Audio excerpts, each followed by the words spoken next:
praise. All right. So muli magandang umaga po sa ating lahat. And maraming salamat po Pastor Noel and Sister Ken for giving me the privilege once again po na makatayo sa harapan at makapagbahagi ng salita ng ating Panginoon. So, I know they are watching right now. Nakatutok po sila sa ating live stream. So today, I would like to share a message which I entitled, Moving Towards Perfection. Moving Towards Perfection. But before that, I just want to have a recap nung ating pinag-uusapan, yung pong itinuturo sa atin ng ating Pastor Noel, yung keys to empowerment. Keys to empowerment. So these are the keys. First, ensure to operate within the anointing of the Holy Spirit. Ensure to operate within the anointing of the Holy Spirit. So when we say anointing, it is more than oil. It is more than smoke na siyang naiisip natin or nai-imagine natin kapag sinabing anointing. It is more than empowerment. Dahil sabi nga po ng ating pastor, when we say anointing, God is repositioning our lives so that we can do what God wants us to do. Amen. When we say anointing, we are being set apart. Tayo po ay pinili ng ating Panginoon. Tayo po ay inihiwalay. Hindi po tayo hinayaang nandudoon sa karamihan. Amen. And I know you are very sa ating social media. And right now, meron na namang umuuso kung inyo pong napapanood, meron nga doon sabi, we are Batangueñas. Of course. And then sasabihin kung ano po yung katangian ng pagiging Batangueña. Amen? So, please repeat after me. I just want you to declare these things. So, sa mga ganyang bagay, may mga umuuso sa social media, let us be more aware and be sensitive, na magamit natin ng tama itong mga platform na ito in accordance to what we believe. So please repeat after me. We are Christians. Of course. We do not go with the flow. We are Christians. Of course. We are willing to go against the current. We are Christians. Of course. We are chosen. We are Christians. Of course. We've been set apart. We are Christians. Of course. We are not meant to be common. We are Christians. Of course. We are called to be holy. Amen. Can you give a clap sa atin pong Panginoon? Hallelujah. So as Christians and as true Christians, we should speak the truth, live the truth, and stand with the truth.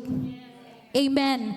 So sabi po sa ating pinapag-aralan, we have to ensure that we are operating within the power and within the anointing of the Holy Spirit. So sabi po, the Holy Spirit is the governor of our lives, which is tasked to influence us with our thoughts, with our ways, with the culture that we have in this kingdom living. Amen. At dahil po doon sa anointing ng ating Holy Spirit, sabi nga the Holy Spirit will guide us in all truth sa lahat ng katotohanan. And ang katotohanan po ay wala nang iba kundi ang salita ng ating Panginoon. Amen. The Holy Spirit will reveal to us more of God. No, siya ang magre-reveal sa atin. But then again, if we don't have time, hindi tayo na nagkakaroon ng oras to establish our relationship with the Holy Spirit, ano po ang i-reveal niya sa atin? Lagi ko pong naaalala yung example dito ng ating pastor, na tayo ay kagaya ng isang sponge. No, imagine po na tayo ay isang sponge. Tayo ay panghugas ng plato, ng kaldero, yan. So kapag tayo ay punong-puno ng tubig, which is the Word of God, the presence of the Holy Spirit in our lives, kapag tayo ay tinusok, merong lalabas na tubig. Pero kung tayo ay isang Kristiyano na hindi tayo marunong na mag-dwell sa presence ng Holy Spirit, kahit anong tusok sa atin, walang lalabas. No? At kapag pinuwersa pa yan, ay baka magkasira-sira pa. Dahil walang na-absorb, wala ring ilalabas. Amen. The second key to empowerment is not by your past nor your current circumstances, but God ordains your future. Amen. So I will not go further po dun sa ibang keys. Third key is allow prophetic utterance to bring you out of the box. And fourth, surround yourself with people who carry the same spirit. So yan po yung ating keys to empowerment. And one of the message po na aking tinanggap during the SCB intake last January is yung, sabi nga po doon, spiritually empowerment is for kingdom assignment. No? God will empower us dahil meron siyang gustong ipagawa sa atin. Hindi yung pang-personal lamang natin, na mga goals natin, or yung mga gusto nating maabot sa ating buhay. But God is giving us a specific assignment to do His will in His kingdom. Amen. So, let's go on my message about moving towards perfection. So let's define perfection first. So sabi po kay Mr. Google, perfection is a flawless state where everything is exactly right. No? Pag sinabing perfect, di ba? Lahat tama. Ayan, sa inulit ni Kuya, perfect. Sabihin nga po natin, perfect. Again, perfect. Okay. It can also be the action of making something perfect. Since perfect things are without flaw or flaw, perfection is a perfect condition. Everything is 100% great. So another definition of perfection is the condition, state, or quality of being free, or as free as possible from all flaws or defects. Amen. As we are singing a while ago, yun pong, anong title ng ating kanta? Freedom. No? Freedom. Sabi dun sa kanta, where there is the Spirit of the Lord, there is freedom. Amen. Kung nasaan daw po ang Espiritu ng Diyos, nandoon ang kalayaan. Amen. The true freedom na pwedeng ma-experience ng bawat isa sa atin. No? In this world, in this imperfect world, tila ba kahirap maranasan ng ikaw ay malaya? No? Maisip mo pa lang yung iyong mga babayarin, feeling mo hindi ka malaya. Amen. Sino po bang nakaka-relate doon or nakakaramdam? Or ako lang po ang nakakaramdam na sa mga babayarin parang hindi tayo malaya. Sabi po, kung nasaan ang Espiritu ng Diyos, nandoon ang kalayaan. Amen. And the third definition of perfection is being complete, whole, and fully developed. Totally righteous. And we can say that the true followers of Christ may become perfect through His grace and atonement. Do you believe with that? Amen. Hallelujah. So tayo po sa ating buhay ng pagiging Kristiyano, hindi po natin masasabing nung tinanggap natin ang ating Panginoon, ang lahat po ay perfect na. Correct? Do you agree with me? Until this time, sa mga panahon po na ito, we are still in the process of perfection.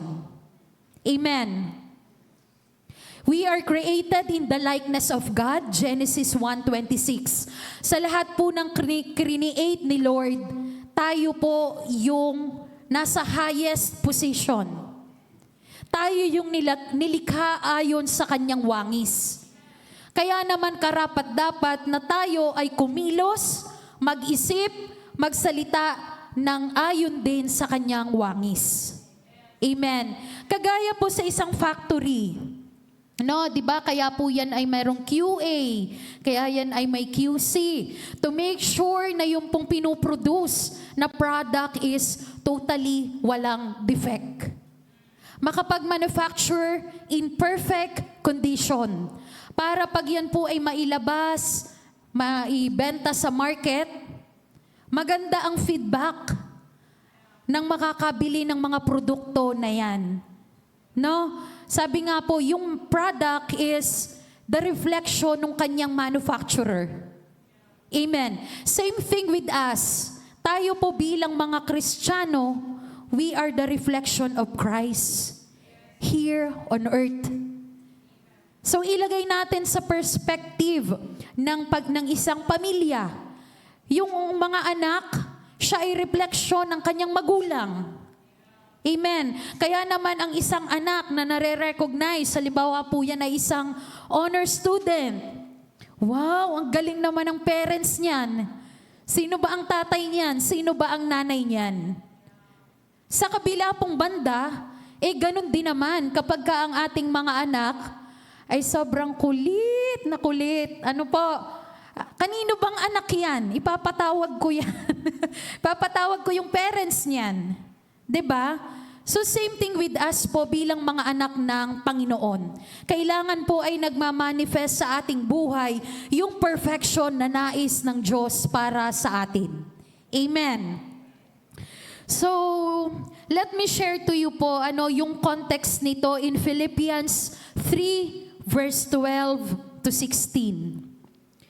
Philippians 3 verse 12 to 16.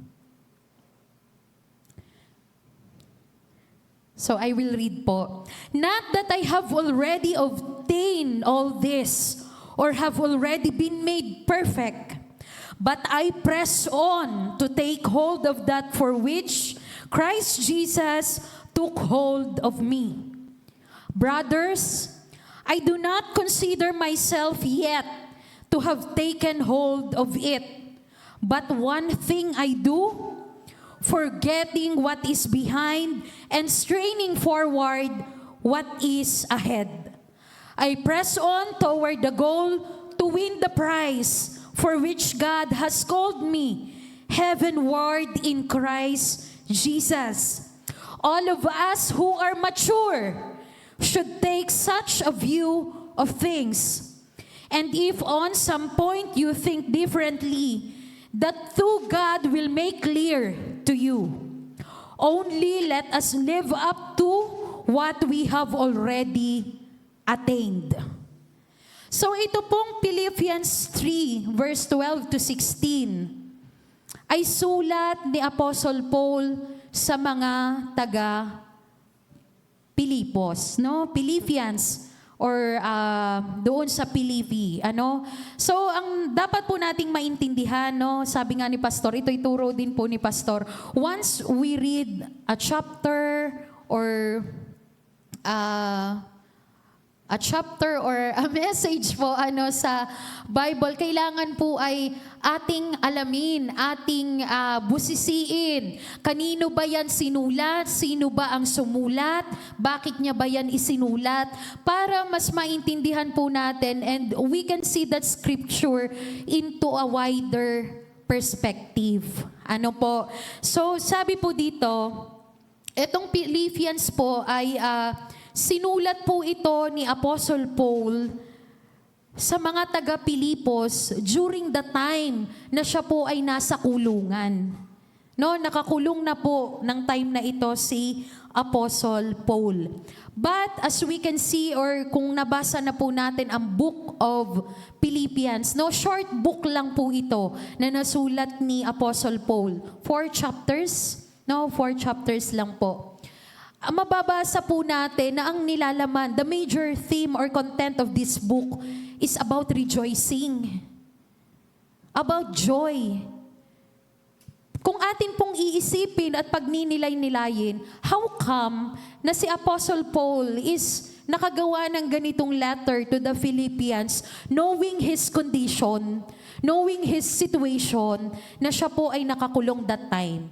So tanungin kita, Kuya Kale, kung ikaw ba nakakulong, ano bang iyong mararamdaman?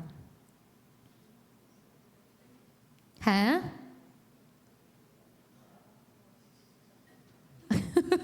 Anong iyong mararamdaman, Kuya, kung ikaw ay nakakulong?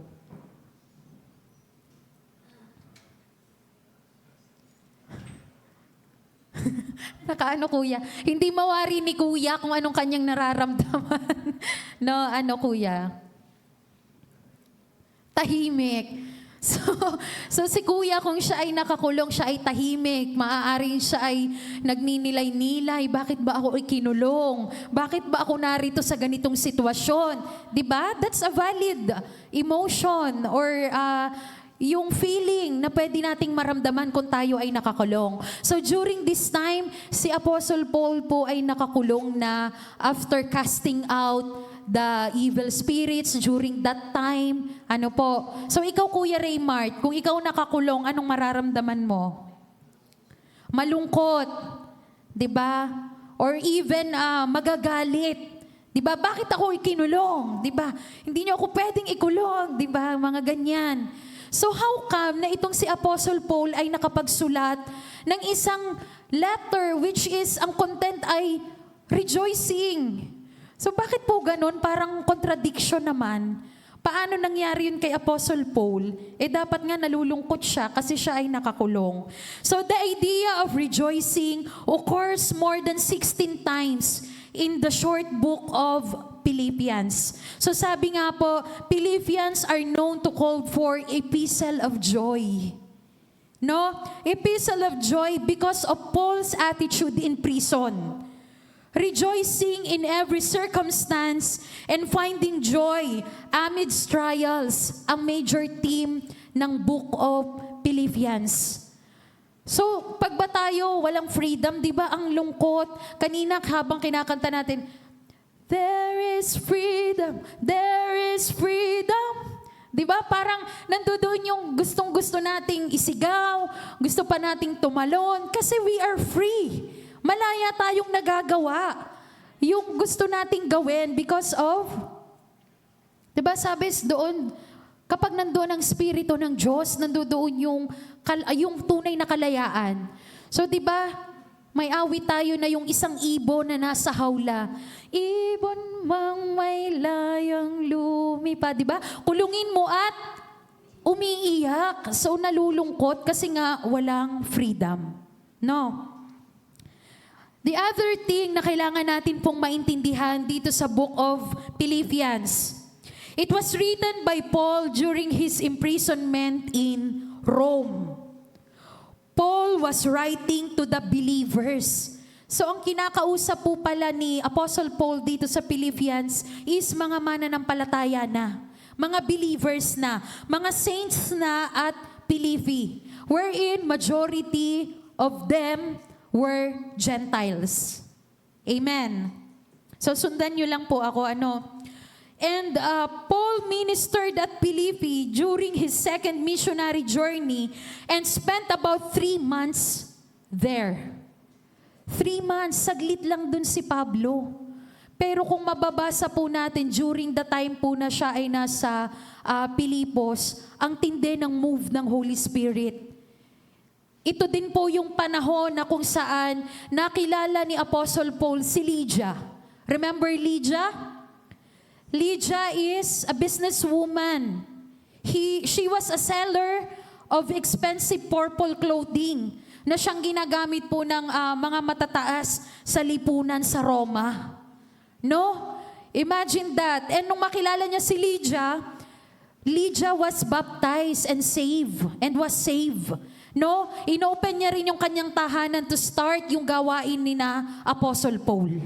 Amen. So dito rin po, nung panahon na ito, naligtas, na-save and na-baptize yung isang jailer kasama yung kanyang buong pamilya. So habang pinagbubulay-bulayan ko po ito,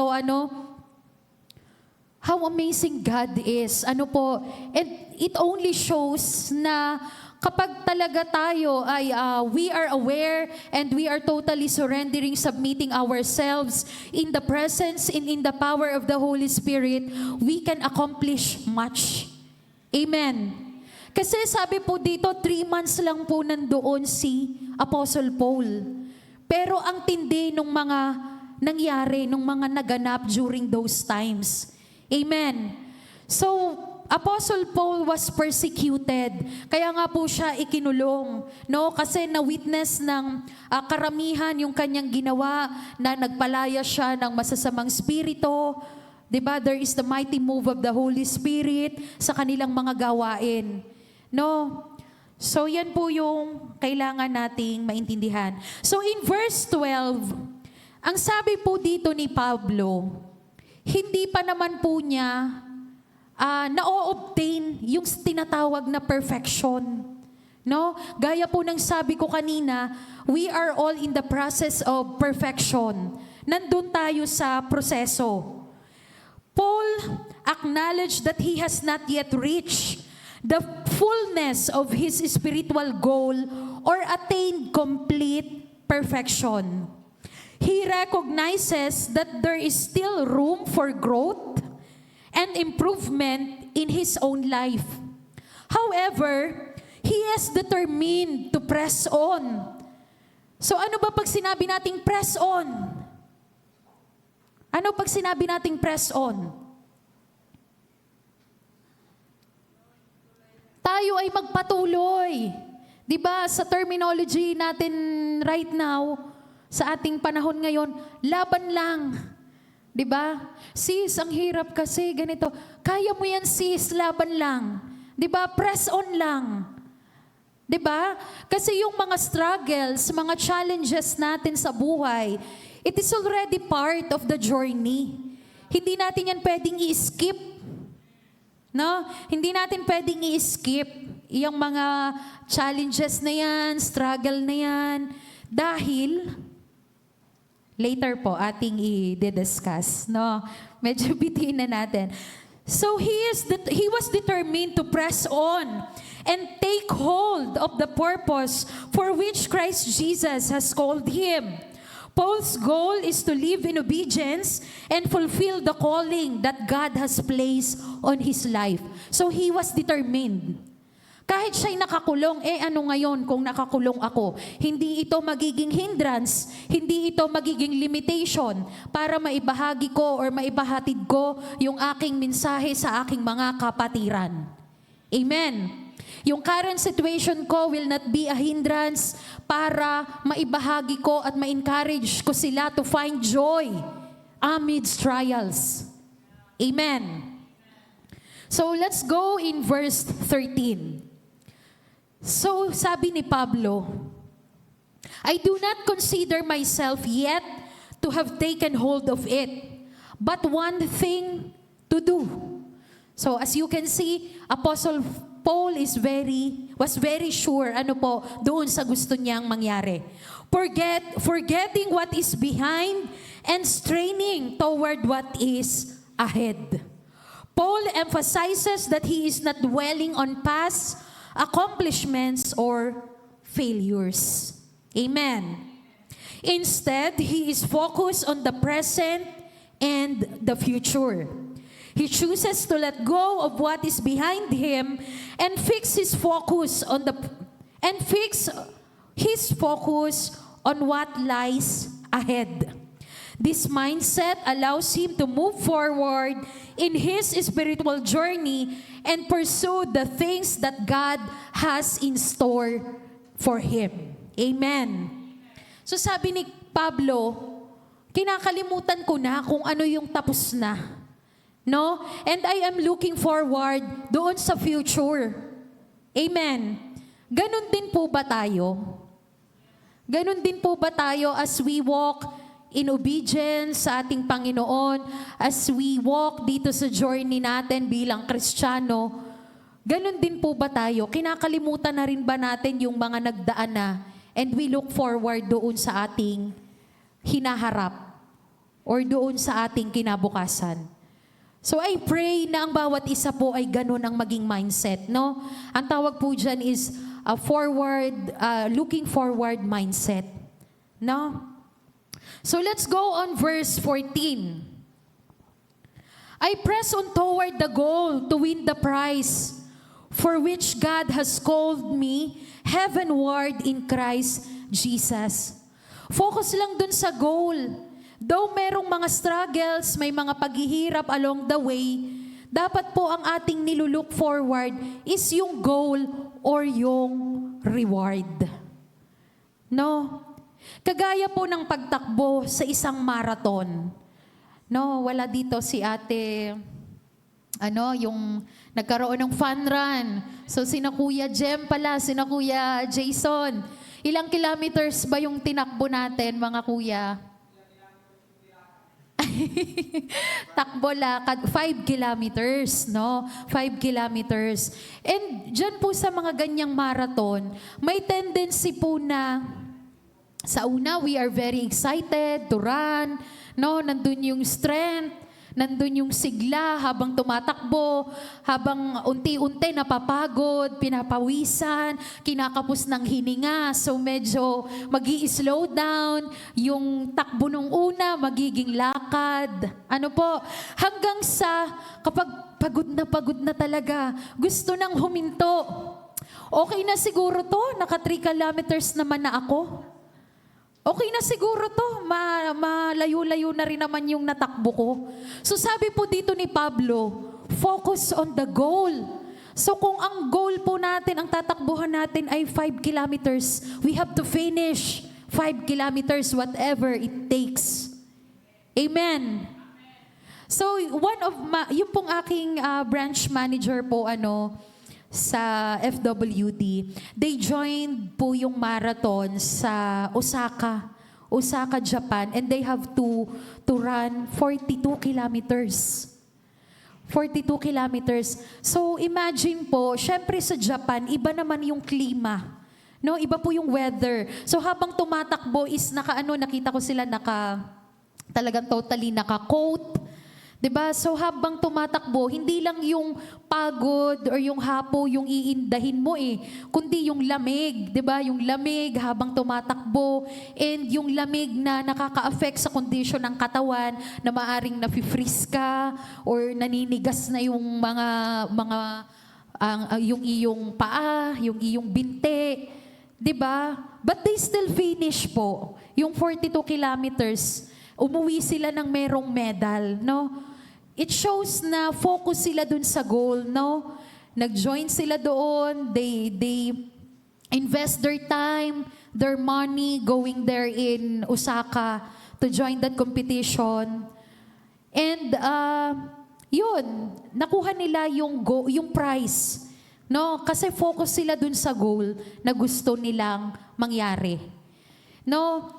And ako po personally, sa amin pong mga activities within our unit, within our branch, we are taught to always check. Meron po kaming tinatawag na cash. Yung cash po namin is hindi lang yung cash na pera. Kasi bago po kami mapunta doon sa cash na yon, kailangan alam namin yung cash na as in K-A-S-H. No? K-A-S-H. Dahil naniniwala kami na bago pa mapunta sa amin yung cash na yung as in C, or yung pera, or yung reward, or yung incentive, we have to be aware fully doon sa aming cash. So ang K po doon is knowledge.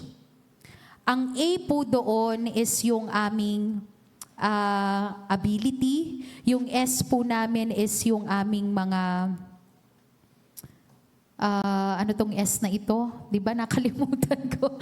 Nakalimutan ko yung S. And yung H is yung habit, no? Yung habit na bago po tayo magtagumpay doon sa isa nating goal, kailangan aware tayo doon or na-assess natin doon. Yung S po is skills po ano. Yung H po ay yung ating habit. Na bago po natin ma-attain yung reward or yung prize, kailangan is we are fully equipped doon sa mga areas na yon. And glory to God, tinuturuan po kami na kung paano din yung prioritizing, paano ba yung pagsiset ng goals. Kung tayo po ay merong goal which overwhelms us po, ano? Kasi minsan meron tayong goal na talagang mahirap abutin. And ang tendency is na-overwhelm tayo hanggang sa kapag ka nahihirapan na tayo, doon na pumapasok yung pagsuko natin na hindi ko na ito maa-achieve. Next goal na lang ulit next month. So, we should learn how to set our goals na unti-unti. No? Unti-unti. Sabi nga, one step at a time. No? Para hindi po tayo na-overwhelm. Okay. So, i-expound po natin yan later. So, we are on verse 15 to 16. All of us then who are mature should take such a view of things. And if on some point you think differently, that too God will make clear to you. Only let us live up to what we have already attained.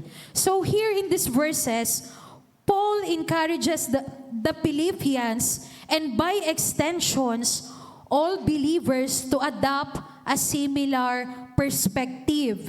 He urged them to pursue maturity in their faith and have a forward-looking mindset. So he acknowledges that there may be differing opinions on certain matters, but he trusts that God will reveal the truth to them. Amen. Paul concludes by urging them to live in accordance with the level of spiritual understanding they have already attained. So in summary, Philippians 3 verse 12 to 16 teaches us the importance of pressing on in our pursuit of Christ-likeness, letting go of the past and focusing on the present and future.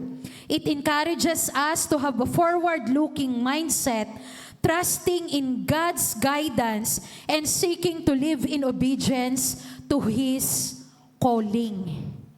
Amen? So kung makikita po natin dito, people of God, sabi po doon sa verse 15, those who are mature. No? Sila po yung magkakaroon ng ganitong pag-iisip. Sila po yung magkakaroon ng transformation, unang-una na sa pag-iisip, and yung transformation, yung manifestation po nito in the natural. Amen. So hindi po ako magsasawang ipaalala sa atin yung sukatan ng ating pagiging matured. Ano? Unang-una is spiritual maturity. Second, personal transformation. Third, ministerial promotion. Fourth, financial increase.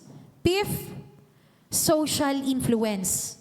How can we influence yung pong ibang tao na ating makakasalamuha kung tayo pa lang sa ating spiritual maturity, we remain infants? No? Nananatili tayong mga bata. The way we think, the way we act. No? So sabi nga po, kung ikaw, ang tingin mo sa sarili mo, matured ka, show it. 'Di ba? Sabi po in the book of James, sabi po ni Santiago, no, prove it. No? Kasi we can easily make bold statement about our faith, about our belief, pero yung buhay natin, nagmamanifest ba talaga to? Does it shows na nandoon na yung maturity? In every situation, no? Sabi nga, kung tayo ay totoong matured na, marunong tayong mamili ng totoong battle. Na hindi natin sasayangin yung ating energy, yung ating panahon sa mga bagay na hindi naman kapaki-pakinabang. No? And sa pagiging matured, let's also check and assess ourselves. Yung ating control, yung ating self-control, no? In everything. Kagaya po ng halimbawa, pag kasi pinag-uusapan ng self-control, madalas nating maisip yung, yan yung mga driver na mainitin ng ulo sa kalsada. 'Di ba? How they control their self. Na kapag ka sila ay ginitgit, or kapag sila ay kinat, o kapag may something na nakakanti sa kanila along doon sa road, habang sila ay nagbibiyahe or kung saan man pupunta. But then again, sa atin, no? Sabi na, hindi naman ako driver, I have self-control. So at daming areas po na kailangan ay meron tayong self-control. No? Especially in this nation na nandyan po yung democracy. Democracy na wala pong parte in kingdom living. Amen. So, ang democracy po ay dito lamang sa mundong ating ginagalawan. But in kingdom living, wala po dapat democracy. Kasi kung ano po ang utos ng Panginoon, yun lamang po ang dapat nating sundin. It's like a kingdom, di ba? Kaharian, na kung ano ang utos ng hari, hindi pwedeng mabali. Kasi ang magtatangkang bumali ay machuchugi. Na machuchugi po sa kaharian, yung mga gustong mag-oppose dun sa hari. So dapat ganun po yung ating thinking po in kingdom living. Ngayon, pagdating sa self-control, sabi nga po ni Dr. Miles Monroe, yung true freedom na meron tayo is mas nagre-require siya ng self-control, no po, and self-discipline more than yung pagiging slavery. No? Kasi kapag ka merong freedom, you can do whatever you want. No? Kapag ka nga medyo may pumansin pa, yung human rights ko, ganyan-ganyan. Kasi nga, we are living in this world na nandyan yung democracy. No? Kung tayo po ay, yun po yung kailangan nating makita. Ganun sa mundo. Pero as we are continue na tayo po ay nakakarinig ng mensahe about living in the kingdom, dapat po ay hindi ganun ang ating pag-iisip. Pagdating sa sambahan ng Diyos, pagdating sa katuruan, pagdating sa rules, no? Pagdating sa kultura ng ating sambahan. No, we should know how to submit ourselves. Amen. So sabi ni Dr. Miles Monroe, mas matindi yung requirement ng self-control and self-discipline more than doon sa slavery na tayo ay alipin, na tayo ay nakakulong, ganyan, 'di ba? So, yun. And pagdating po sa maturity, no, maturity. Pag sinabing we are already matured, kaya nating tumanggap ng mga katuruan, sabi nga ay considered as karne. No? Pag baby, gatas pa lang yan. Mga katuruan na magaan lang. Alin ba yung mga kinoconsider natin na mga matitigas or mga karne na katuruan? Yung mga bagay na kapag ating narinig, ay talaga namang iba ang ating nararamdaman. May nagpupuyos sa ating puso. Si Pastor Pakailamero talaga. Bakit? Ako talaga yung pinatatamaan eh. Bakit ganito yung message?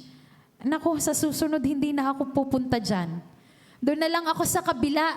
Kasi maganda ang turo doon about love, about peace, about blessings. 'Di ba? Ayaw na kapag ka nakarinig ng matitigas na katuruan. But you know what, people of God? Itong mga matitigas na katuruan na ito, once we accept it sa ating buhay at tayo ay hinayaan nating maikorek ng mga tao on top of us na may mas taas na stature sa atin, maiayos po ang ating buhay. No? Maiayos ang ating buhay. Sabi nga in everything po na ating nahihirapan tayo, no? Nahihirapan nating gawin. No, once na yan po ay in-embrace natin fully at ating pinanghawakan natin at nilakaran natin, nasa dulo ang promotion. Kaya wag bibitaw, kaya sabi ni Pablo, focus on the goal. Kahit may mga challenges, kahit may mahihirap na pinagdaraanan, kasi nasa dulo yung reward. No? By the way po, ito po yung ating ibinibida na iPad.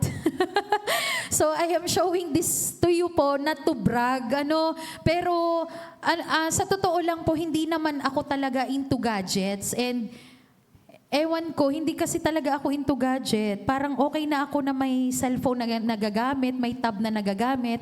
Pero as part of the incentives po ng company, I also challenge myself na i-hit ko nga yan. No? I-hit ko nga yan. Kesa kung mag-iisip ako na bibili niyan ako in the future, why not I challenge myself na i-hit, gawin yung parameter so that makuha ko or ma-hit ko itong incentive na to. And praise God, so there is hard work. No, hindi naman tayo yung todo prayer lang. Sabi nga ni Pastor, kung yan ay ating na lang natin at laging panalangin, maghanda tayo. Pag binagsakan ka ba ng iPad at tamaan ka sa ulo, sa tingin mo magagapin mo pa yung iPad mo. 'Di ba? So there is hard work. No? Sabi nga ni Pastor, one of the na i-share niya rin sa GC natin, meron siyang i-share doon na character plus competence equals success. Ang bawat isa sa atin is aiming for success. No? Iaminin nyo man yan or hindi, sa buhay natin na ito, gusto nating magkaroon ng success. No? Maaring ang mga estudyante natin, di ba? Sa kanilang pag-aaral, sino ba naman ang ayaw na maging honor student? Sino ba naman ang ayaw na maka-perfect sa mga quiz, sa mga exam? Di ba? And natutuwa po ako na makita na ang ating mga kabataan, hindi lamang po sila dito nag-e-excel or nagiging partaker, contributor dito sa sambahan, kundi maging sa kanilang eskwelahan. So, Kuya Lemuel, Kuya David, di ba?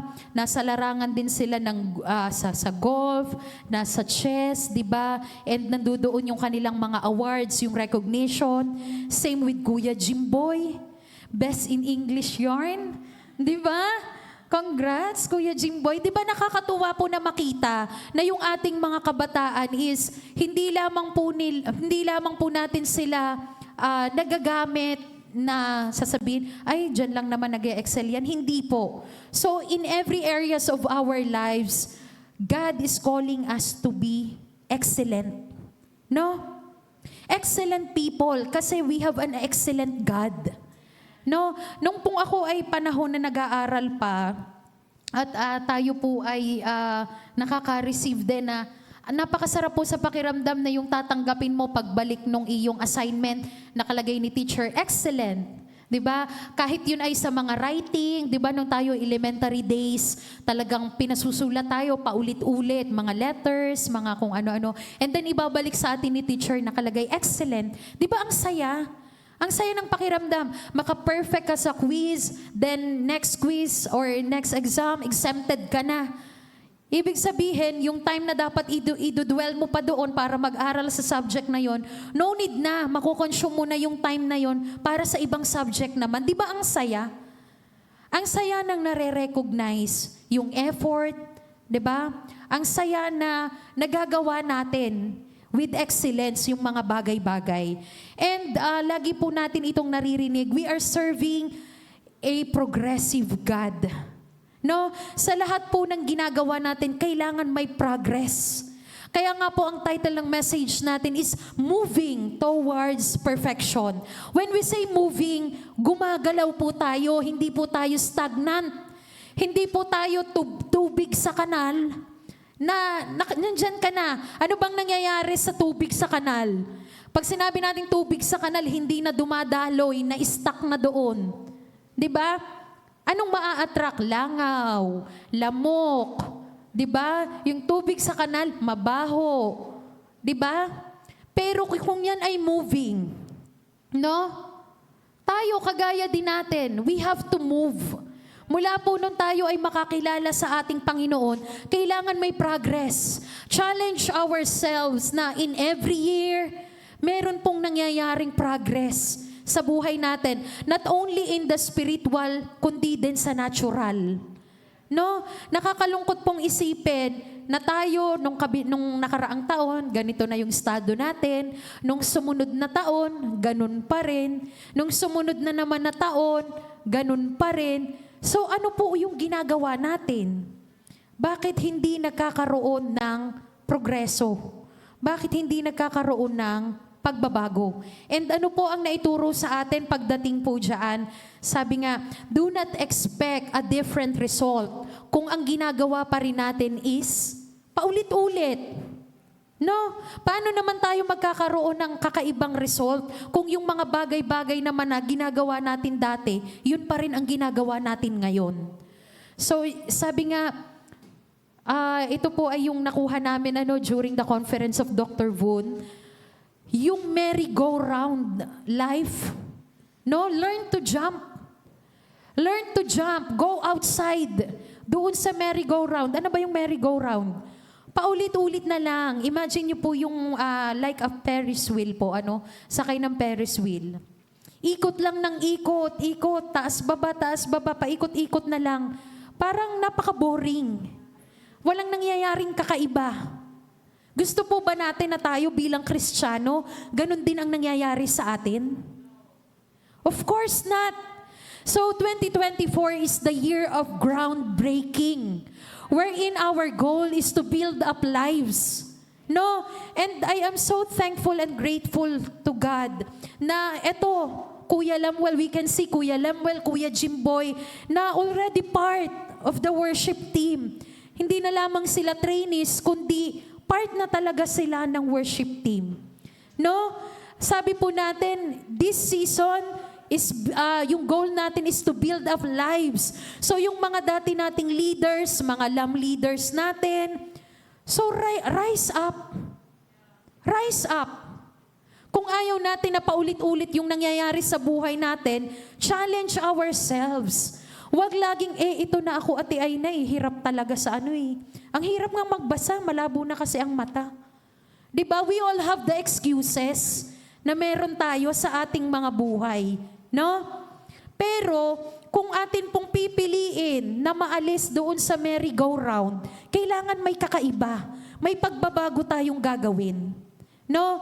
Sabi nga po ay, maraming klase ng tao Halimbawa, halimbawa, sabihin na natin sa isang classroom. Sa isang classroom, maaaring ang iba dyan, okay na sa kanila na tagapalakpak, ay ang galing naman ni Kuya Jimboy, ang galing naman ni Kuya Lemuel. They are already part of the worship team. Nandoon. They are supporting them. Pero ikaw ba? Hindi mo ba iniisip na kaya ko rin yan Subukan ko nga. Ma-approach ko nga si Ate Aina. Baka naman kayanin ko na makatugtog ako.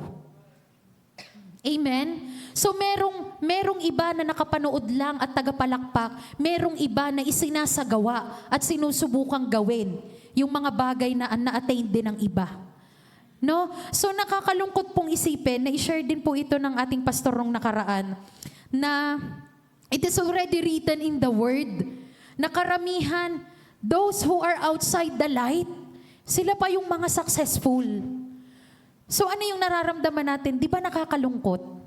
Nakakalungkot kasi tayo yung naririto sa church wherein tayo yung nakakarinig, tayo yung nakakatanggap ng mensahe ng Diyos. Kumbaga lahat na ng motivational message ay narinig natin at naibigay sa atin.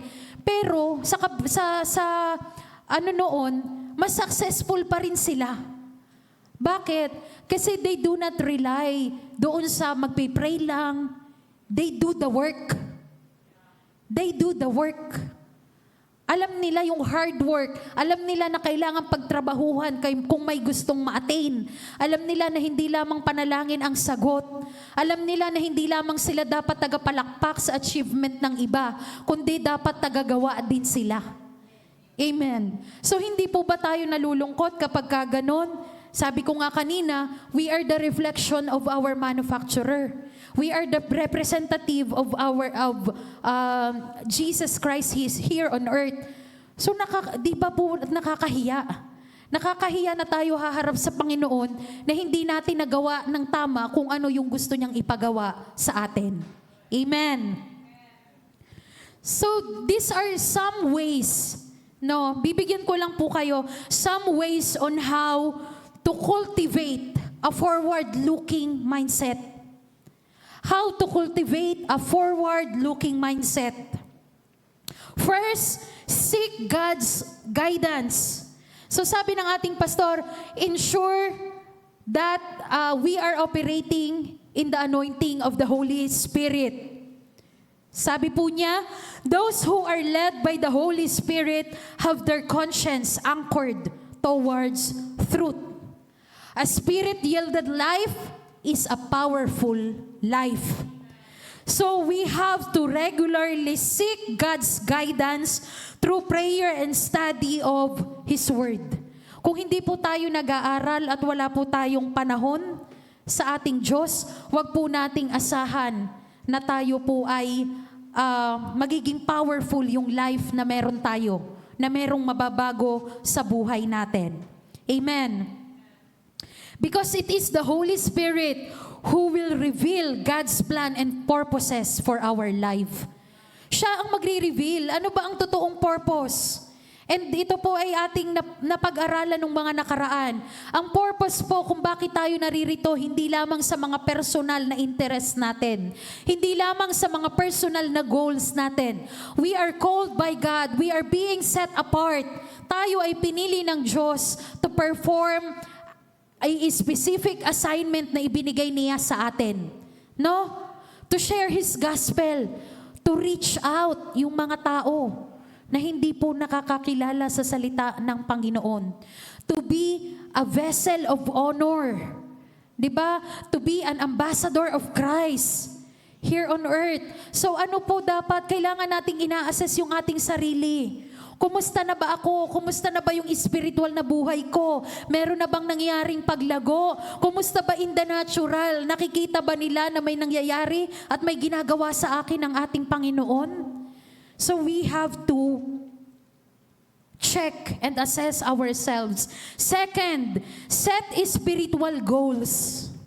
Set spiritual goals. Set specific and attainable spiritual goals that align with God's Word and your personal growth.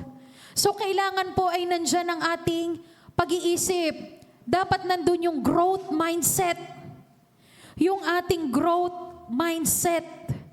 No, hindi dapat tayo nasisettle sa, yung mga pinagsasasabi ni Pastor, yung mga sinasabi ni Ate Aina, narinig ko na yan, alam ko na yan. 'Di ba? So alam niyo po, ang isa sa realization ko, nung po kasing panahon na ako ay nag-aaral, so talagang focus sa pag-aaral, bahay school, no? And tila ba nung makagraduate na ako, akala ko tapos na rin. No? Akala ko tapos na rin. Kasi after nung pag-aaral that time, nandoon yung focus na or yung priority mo to earn. To earn money. Kaya nga po sabi din ni Pastor nung nakaraan, sa ating mga kabataan na hindi pa nakapagtapos, no, and nag-start na mag-work, we do not, kumbaga, hindi namin sinasabi na masama na mag-work ka na to provide for your family, to provide for yourself. Pero prioritize na makapagtapos ka. No? Kung sasabihin, Ate Aina, mahirap kasi ganyan na ako sa work, ganyan. Ang dami ng scholarship, wala na tayong rason ngayon para hindi magtapos. Hirap na kasi ako, Ate Aina, ang tagal kong nabakante. Medyo ang hirap ng mag-cope up. Pero makakapanood naman tayo ng mga balita na merong 60 years old na lola nakapagtapos. 'Di ba? Senior citizen na nalalolo and then working as janitor nakapagtapos. 'Di ba? Nasa atin lang po talaga yung pag-iisip, nasa ating pagpa-priority, nasa ating pamimili. No? Kasi lahat ng ginagawa natin sa buhay natin, it depends on our choice. No? Ilagay po natin sa ating mga ginagawa right now in the ministry. We have our LAM, yung ating mga Bible study. We have life coaching. 'Di ba? Set goals. Kung inaakala mo at nakikita mo na walang nangyayari sa buhay mo, why not step out doon sa comfort zone na meron ka? No? Mag-set ka ng goal. This year, ito ang isa-set ko. Kailangan magiging leader ako ng LAM. Kailangan isa ako sa leader, sa nag-e-exhort, sa nagtuturo. Kailangan this year, tagapagturo na rin ako, hindi na lang tagapakinig. 'Di ba? At alam niyo po ang nakakatuwa, kasi kapag ka naging tagapagturo ka na, mas magkakaroon ka ng accountability to study. Kasi hindi ka pwedeng humarap sa mga kapatiran mo na wala kang daladala. Hindi ka pwedeng magtuturo ka ng walang, anong ituturo mo kung hindi ka mag-aaral? Kung meron na pong buhay na under you, sa life coaching, sa LAM, kailangan, yan yung panahon, since you are already accountable, nandoon yung binabantayan mo na yung kilos mo, yung pananalita mo, yung mga ginagawa mo sa buhay mo. Kasi kitang-kita yan ng mga taong nakapaligid sa'yo. So how can you share or how can you teach them kung hindi naman nakikita or hindi nagmamanifest yung sinasabi mo sa buhay mo? No? So sabi ko po dito, set goals. Hindi lamang sa spiritual, maging sa natural. So we have our pledges. No? We have our pledges. Ang ganda ba ng pasok, Ate Maika? So yung ating pledges po na magtatapos na by month of April. So malamang, nung last year po na ito ay aming inia-announce,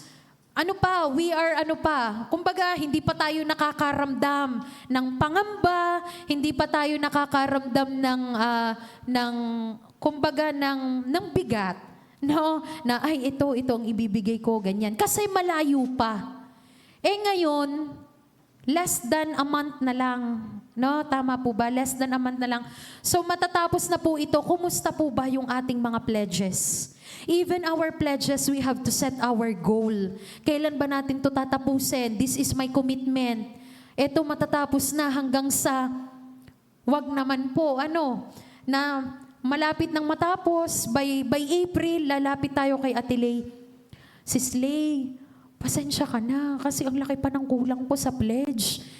Pwede mo bang i-secret mo na lang, anuhin ko na lang, paabuti na lang natin hanggang June. So, diba, maging sa atin po, kasi anything that we do for God's kingdom, we have to honor what we commit. Kasi, yung moment po na tayo ay nag-commit, na yan po ang ating ibibigay, yan po ang ating ilalaan, naririnig tayo ng Diyos at nakikita tayo ng Diyos. Whatever we commit in His house, He honors it. No? So kung yan ino-honor ni God, at tayo mismong nag-commit, hindi natin kayang i-honor. So anong klaseng buhay, or anong klaseng character, or anong klaseng pag-uugali ang ating ipinapakita? No? So sa ating LAM, sa ating life coaching, hindi po ito ordinaryo na programa na ikahirap naman ang pinapagawa ni pastor. Ako nga hirap na hirap din sa aking buhay, sa aking mga gastusin. Tapos sa life coaching daw, sa LAM daw, kailangan daw mag-invest ng kailangan daw mag-invest ng pera. Dahil baka daw yung tuturuan ko, baka daw igutom. Hindi maa-absorb kung ano yung aking ituturo. 'Di ba? So naiisip po ba natin ang mga ganyang bagay? Ang dami-dami ko. Naku, pastor, ay yung lam, hindi ko na nga ma-manage yung time ko. Dami ko pong ginagawa, busy po ako talaga. Talagang wala nang paglagyan kung saan po papasok yung lam, saan po papasok yung life coaching. Kailangan daw mag-share kailangan daw mag-invest ng time. Tapos, pastor, yung akin pong mga tuturuan hindi naman po nakikinig. Di sayang lang po ang aking oras na dapat ginawa ko po sa ibang bagay. So we all have the reason. No? Pwede nating ibigay, pwede nating sabihin yan para lang hindi magawa itong mga pinapagawa sa atin. So, kahit po doon sa aking ginagawa right now, doon sa aking part-time, I also make a time commitment calendar para po madisiplin ko yung aking sarili. No? Na sa lahat, sa karamihan ng ginagawa, kaya mo Kaya mo, kailangan mo lamang disiplinahin at i-control yung iyong sarili. Diba sabi nga po ng ating pastor, we can never have time kung hindi natin ito i-create. No? Time is creation din po ng Panginoon. So sabi ko kanina, tayo yung highest creation ni God. So dapat na tayo yung nagro-rule, tayo yung nagmamanage ng oras natin, tayo yung nagpapasunod ng oras natin. Hindi yung tayo yung nadadala ng oras natin. Lagi nating sinasabi, naku, ang dami pong ginagawa, busy po. Naku, hindi ko po talaga alam kung paano ako makakapag-life coach, paano po ako makakapag-lam. So, tandaan po natin to, people of God, once nasabihin natin yung ganong bagay, natatawa na lang po sa atin yung mga taong talagang mas marami yung ginagawa nila. Kasi paano nila naggawin? Ang daming ginagawa. No? It's about prioritizing. It's about management. Na yun yung original design. Yun yung kingdom mandate sa atin ng Panginoon. 'Di ba? Kaya nga tayo ay kinreate niya to rule and to take dominion. No? Kailangan ma-practice natin, maiayos natin yung management. So anything that we cannot manage, we will lose it. No? Asahan na po natin 'yan. At huwag na po tayong magtaka kapag meron tayong mga bagay sa buhay natin na hindi natin na ma-manage, mawawala po 'yan. Third, bibilisan ko na lamang po let go of the past. So sabi, kalimutan na yung nakaraan. Wag tayong balik doon sa nakaraan. Tapos na yun. Wala na tayong magagawa doon. Amen. So ang mahalaga na kailangan nating fokusan is yung ating present. Kasi yung present natin ito ngayon, yung ating present, ito yung dadalhin natin sa future. Amen. Kung magdodwell tayo doon sa past, yung past natin ang ating magiging present hanggang doon sa future natin, yun ang ating daladala. Our future will be affected kung yung past natin lagi nating ibinabalik. No? Tapos na yun, kalimutan na natin yun. But ang akin pong maisasabi, take yung past natin as a learning. Kung alin yung hindi naging maayos nung past, take it, lesson learned na dapat. Lesson learned. Hindi naman yung totally, kalimutan na raw, as in wala na. Hindi mo na rin pinansin kung ano ba yung mga dapat naging corrective action mo dun sa past mo. So dapat yung lesson, yung lesson from the past, yun yung daladala natin sa present para hindi na maulit kung ano man yung mga naging sala or mali natin in the past. Amen. So kingdom. So sabi po ng ating Pastor Wilbert, each one of us has an assignment from God. The devil cannot stop us when we allow ourselves to be prepared. And when the time comes for us to be released, our life and ministry will be characterized by maximum impact and high visibility. Amen. So next po is embrace a growth mindset. Embrace a growth mindset. Adopt a mindset that sees challenges, setbacks, and even failures as opportunities for growth and learning. Recognize that God can use every experience, both positive and negative, to shape and mold you into the person He wants you to be. Embrace a willingness to learn, change, and be transformed by the Holy Spirit. Amen. So right now po personally, how I embrace a growth mindset, involving myself in APIS. No? Sa kabila po, karamihan ng lahat ng ginagawa, mga ganap sa buhay, is I make sure na meron tayong growth mindset. We are willing to learn. We are willing na magkaroon pa ng panahon sa ibang bagay na kung saan tayo ay matututo. So doon po sa APIS, na lagi din pong nai-share ng ating pastor, so nakakatuwa kasi ang daming katuruan din na mas nagbibigay sa akin ng mas malawak na pagkaunawa sa salita ng Panginoon. And bukod doon is yung discipline to really push myself for improvement. So doon po ang mga classmates namin is from different nations. So may Singaporean, may Malaysian, may mga Filipinos din, may iba't iba, no? Iba't iba po. And it's a challenge also, na ma-expose tayo sa ganoong platform or ganoong assignment sa atin. And nakakatuwa po, dahil sabi ko nga, yung time commitment calendar, so I have to really manage my time kasi yung sa buong linggo, we have our discussion session every Monday night from 8 to 10 p.m. And then, meron po kaming quiz weekly. Isinesend po yun sa amin every Friday morning. And then may cut-off po yung quiz namin every Sunday, 8:30 p.m. So, nakailang week na ba tayo ng quiz, Ate Maika? Pang-anim po ngayon. Pang-anim yung ngayong week, no? So, mamaya pa po kami magkuquiz ni Ate Maika. Pero yung mga nakaraan po, week 1, I have 3 or 2 mistakes. So, ang nangyayari po sa quiz, kasi ang nangyayari po sa quiz ko, 3, 2, 1 mistakes. 1 mistake, no? Doon sa mga nagdaan. And parang ako nang gigigil na, kailan ko ba mapaperfect to?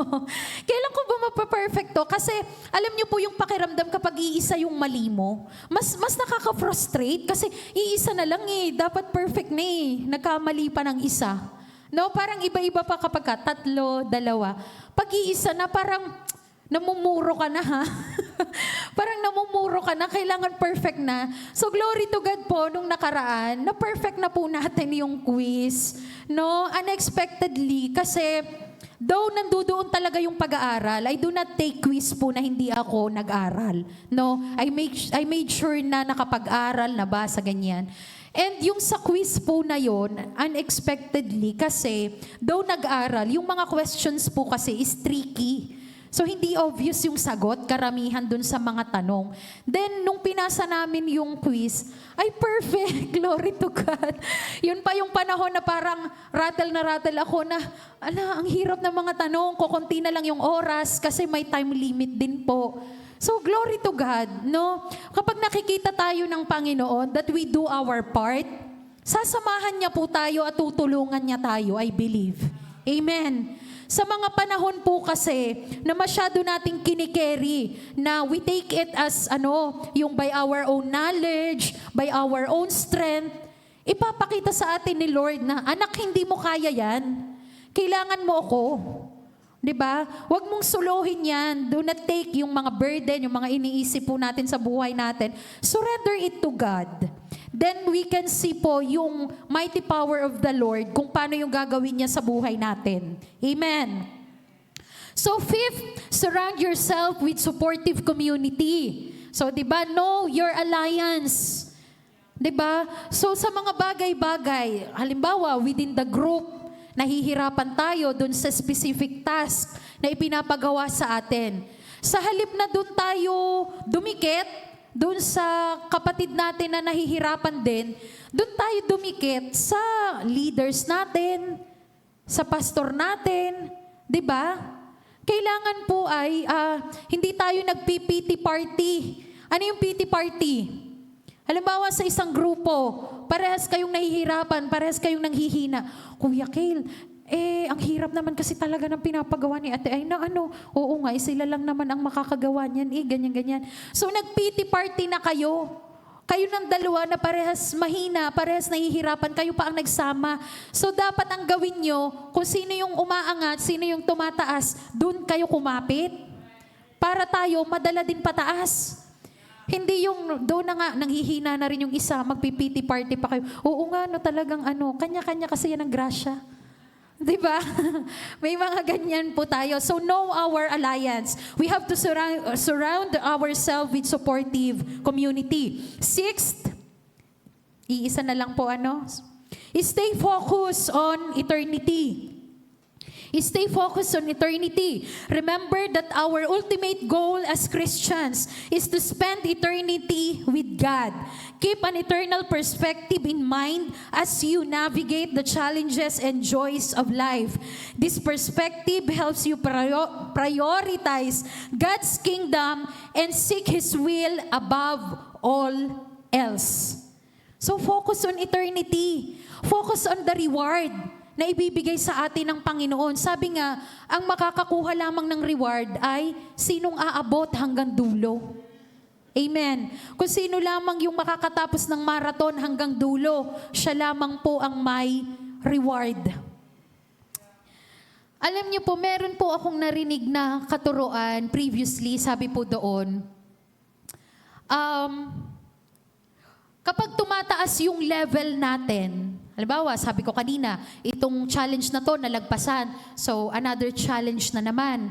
And another level naman na yon, hindi yun same level doon sa iyong nalagpasan. So, may narinig po ako sabi ay, a new level, there will be a greater devil. No? A new level, there will be a greater devil. Kasi nga, panibagong level na naman ang ating kailangang pagdaanan, kailangang lagpasan, and the devil will not stop also. Lagi siyang nandyan. But you know what, people of God, I have heard from Dr. Tonde Bacare, sa Isaac po. Sabi niya, it is more accurate to say, a new level where there is no devil. Amen. Mas gusto po ba natin yung marinig? A new level where there is no devil. Amen. Kasi we are aiming for perfection. No, we are aiming for perfection. And as we continue to dwell ourselves in the power of the Holy Spirit in our lives, darating po yung panahon na we will sin no more. If we are really aware doon sa kilos ng Holy Spirit, iaalaw niya tayo, iaalaw natin siya na tayo ay pagharian niya. 'Di ba?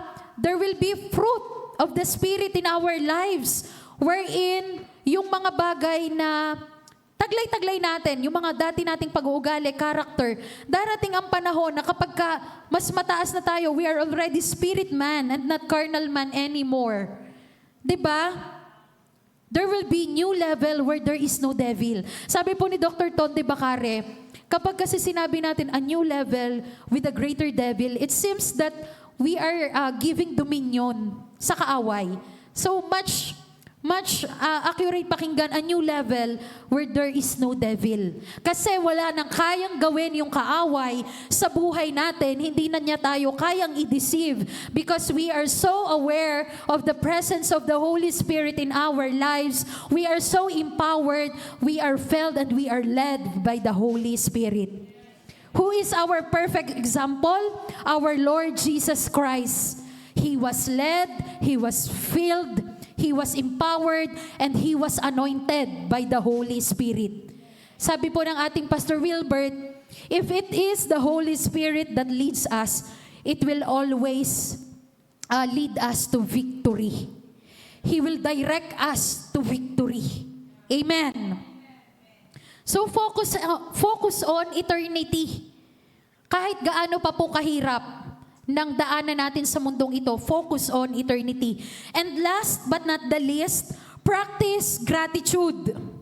Cultivate a heart of gratitude for God's faithfulness in the past, His presence in the present, and His promises for the future.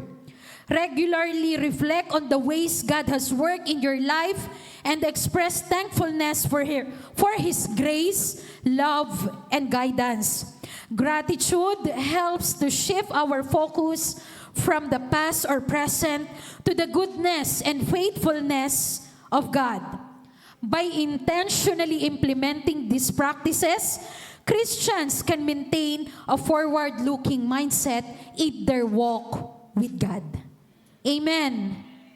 So in conclusion, remember that it is a journey, and God's grace is always available to guide and empower you as you press on forward the goal of knowing Him more deeply and becoming more like Christ. Amen. So again, sabayan niyo po ako sa conclusion. Go. Remember that it is a journey, and God's grace is always available to guide and empower you as you press on toward the goal of knowing Him more deeply and becoming more like Christ. Amen. Come on, palakpakan po natin ang ating Panginoon. And tayo po ay makakatayo na at tayo po ay manalangin. Hallelujah. Hallelujah. Maraming salamat, Panginoong Diyos, sa mensahe mo na iyong ibinigay sa amin sa araw na ito. Maraming salamat, O Diyos, na sa pamamagitan ng mga salita mo, patuloy kaming matuturuan, O God, on how to move forward to perfection. On how we will be able, O God, to reach our destiny, Panginoon. Na kami, Panginoong Diyos, sa aming mga buhay ay mag-manifest ang pagiging kawangis mo, Panginoong Jesus. Maraming salamat, O God, sa iyong grasya, sa iyong pag-ibig, sa totoong kapayapaan, kagalakan at kalayaan na iyong ibinibigay sa aming mga buhay.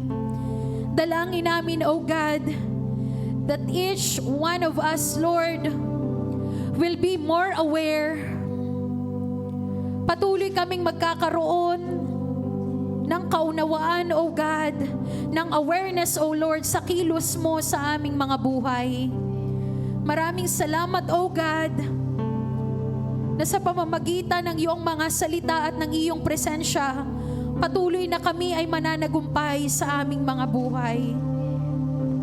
Lord, amin din pong dalangin that each one of us, O God, will truly have a forward mindset, O God, a forward-looking mindset, O Lord, na kung saan ang bawat isa, O Lord God, will truly work hard upang kami ay umabot sa perfection na nais mo sa aming mga buhay. Maraming salamat, O God, at patuloy po naming ibinabalik sa inyo ang pinakamataas na papuri at pagsamba sa tanging pangalan ng aming Panginoong Jesus. Amen and amen.